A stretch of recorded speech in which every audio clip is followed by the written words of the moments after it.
প্রতারণা কে করেছে? তার হাতে গড়ে তো শুভেন্দু অধিকারী। তাহলে মুখ্যমন্ত্রী কাদেরকে নিয়ে দল করেছিলেন? প্রতারকদেরকে নিয়ে। শুভেন্দুকে জিজ্ঞেস করবে, ও বলবে মমতা আমাকে প্রতারণা করেছে। মমতাকে জিজ্ঞেস করবে, ও বলবে শুভেন্দু আমাকে প্রতারণা করেছে। অভিষেকের লোকজনকে বলবে মমতার লোকজন আমাকে প্রতারণা করেছে। মমতার লোকজন বলবে অভিষেকের লোকজন প্রতারণা করেছে। প্রতারকদের দলে এটাই হয়। কেউ কারোর জন্য কাজ করেছে, চুরি করেছে, শিক্ষক নিয়োগে দুর্নীতি করেছে। তাহলে মমতা ব্যানার্জি কেন বললেন আমি মেদিনীপুরে যে চাকরি দিয়েছিলাম শুভেন্দুর হাতে, বাঁকুড়া পুরুলিয়া, সেগুলো সব শুভেন্দু কাঁথিকে দিয়ে দিয়েছে? তো চাকরি বিলি করেছে, গড়তে প্রতারণা। চাকরি বিলি করা তো যোগ্যতা নির্ধারক পরীক্ষা দিয়ে তো চাকরি হতো। তাহলে উনি এবং শুভেন্দু এবং অভিষেক একসঙ্গে মিলে দুর্নীতি করেছে।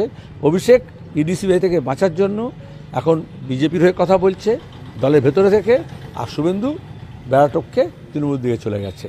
কিন্তু এটা বোঝা গেছে এরা সব আ বাঞ্চ অফ থিভস।